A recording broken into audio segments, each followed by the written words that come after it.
काहिया हले छाती को फूले मन को भूले मथा को झूले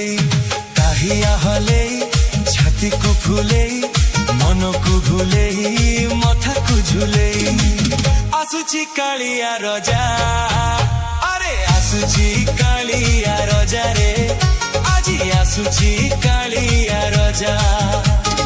बजारे बजा बाईद बजा तेलिंगी बजा महुरी बजा बजारे घंटुआ बजा तोर घंट को चमेई बजारे आजी आसुची कालिया रजा तोर घंट को चमेई बजारे आजी आसुची कालिया रजा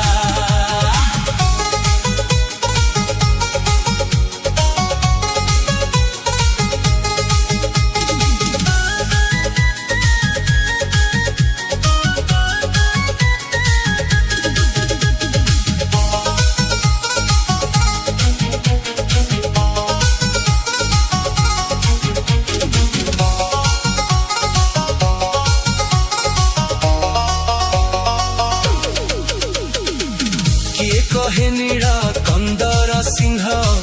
आसुची देखे हजारे रंग किए कहे नीड़ा शैल हाथी बंधा होइथिला आसीची भीति किए कहे नीड़ा कंदर सिंह आसुची देखे हजारे रंग किए कहे नीड़ा शैल हाथी बंधा होइथिला आसीची भीति अरे दईता भिड़ी धरी था छिड़ी जीवता पाट डोरटा पाइछि बरसा मजा आजी आसुची कालिया रजा रे तोर घंट को जमेई बजा आजी आसुची कालिया रजा रे तोर घंट को जमेई बजा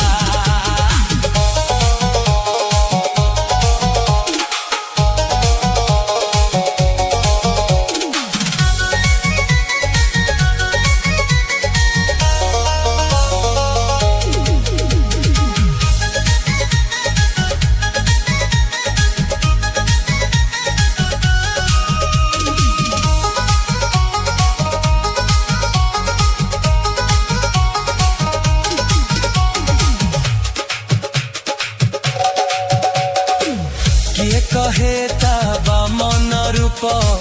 रथरे देखिले सरीब पाप आउ हे बनाही पुनर्जन्म पठेई बनाही समन जम हे किए कहे ता मन रूप रथरे देखिले सरीब पाप आउ हे बनाही पुनर्जन्म पठेई बनाही समन जम एक कथा सत बड़े हाथ खोजी भकत करे मुकत दिए